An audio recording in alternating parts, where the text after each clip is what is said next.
მე ვარ ქეთევან გაფრინდაშვილი, ტყუპების დედა, დოროთეს და საბიანას დედა. დოროთეს დაავადება დიაგნოსტირდა წლისა და 2 თვის ასაკში. დაესვა სპინალურ-კუნთოვანი ატროფიის დიაგნოზი. ჩვენ მეხსოვს ჩავერთეთ პროგრამაში, სახელმწიფო პროგრამაში, რომელიც აფინანსებს მისი დაავადების მედიკამენტს. და დავიწყეთ, იმ დღიდანვე დავიწყეთ ამ მედიკამენტის მიღება და დღემდე უწყვეტლივ ესე სვავს ყოველდღიურად ვღებულობთ. ეს მედიკამენტი აჩერებს დაავადებას, აღარ პროგრესირებს. რატომღაც მჯერა რომ აუცილებლად გაივლის, რაღაც ამ ბავშვი ვხედავ ამის რესურსს, ძალიან მონდომებულია თვითონ, შეძლო უკვე ფეხზე დადგომა. შეუძლია ჯოხებით საყრდენის საშუალებით გადაადგილება. მე მგონი რომ გამოგვივა და გაივლის.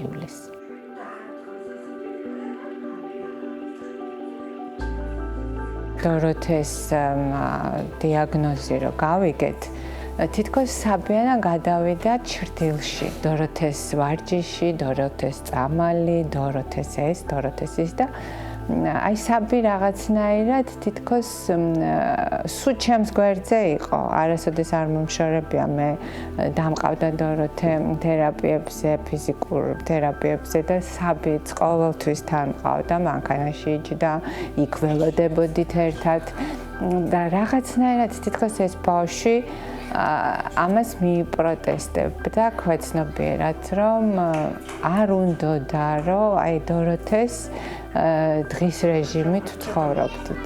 და აი უცებ აღმოაჩნდა ესეთი დაავადება ლეიკემია. მოულოდნელად ძალიან ეს მოხდა შემოდგომაზე, დასასვენებლად ვიყავით ზღვაზე და იქიდან რომ ჩამოვედით, მოიწყინა ბავშვმა აკრძალა კვება, საერთოდ არაფერს არ ჭამდა. აი არ მომეწონა, ეს არ იყო მისი ხასიათი, ძალიან აქტიური ცოცხალი ბავშვია და აი უცებ დაასრულა ყველაფერი, აღარც თამაში უნდა და აღარც საჭმელი უნდა და ჩავაბარეთ სისხლის ანალიზი, საშინელი ფორმულა იყო, აი საშინელი ანალიზი იყო, პირდაპირ ამ ანალიზის დასკვნით წავედით, დავწეკით. მეტი უფრო დიდი ტრაგედია არც ვიცი რა შეიძლება იყოს, იმიტომ რომ ერთი ბავშვი ესეთი პრობლემატური და უცებ ვგებულობ, რომ ჯამრთელი რომელიც მგონია და მგონია რომ იქ არაფერი და სიმშვიდეა, აი ეს ბავშვი უკვე დადგა მისი სიკვდილსიცოცხლის საკითხი და ისეთი დაბნეულები ვიყავით მეც და ჩემი მეუღლეც და ყველა ირგვლივ ვერ მივხვდით საერთოდ რა უნდა გაგვეკეთებიათ, ჩვენს თავს ხდებოდა თუ არა ეს ამბავი.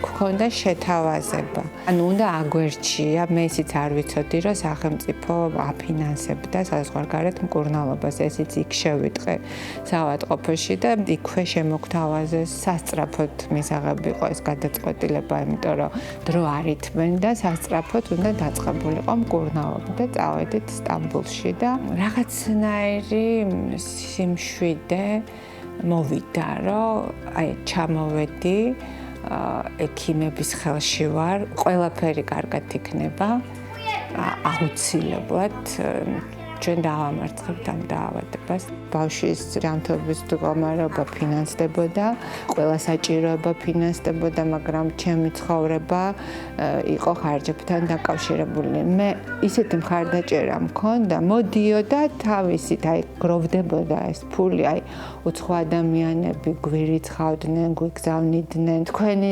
ეთერითაც მინდა რომ ვისარგებლო და მადლობა გადავხატო, მადლობ ხალხო, ძალიან დიდი მადლობა. უღრმესი მადლობა სუყო, ძალიან დიდი მადლობა. თქვენი წყალობით ეს ბავშვი გადარჩა. თქვენ გადაარჩინეთ ჩემი შვილი. გამოვძვერით ამ მდგომარეობიდან და საბიანა დღეს არის კარგად. აი ამ უზარმაზარი ჯარის წყალობით სიცოცხლის ბოლომდე გვემახსოვრება თქვენი თანადგომა. მადლობა ყველაფრისთვის. დღეს ვართ უკვე იმედიანად, იმიტომ რომ რემისიაშია მის დაავადება. ვაკვირდებით უკვე რამდენიმე ჯერ პროცესში ვართ, მკურნალობის არ დაგვიმთავრებია, მშრალ ქიმიაზეა და კვირაში ერთხელ ღებულობს მედიკამენტს. მერე ჩავიტარებთ უკვე დიდ კვლევას, რომელიც გვეტყვის რა შედეგი დადგა და ძალიან დიდი იმედი მაქვს, რომ ძალიან დიდი იმედი მაქვს, რომ ყველაფერი კარგად გვექნება.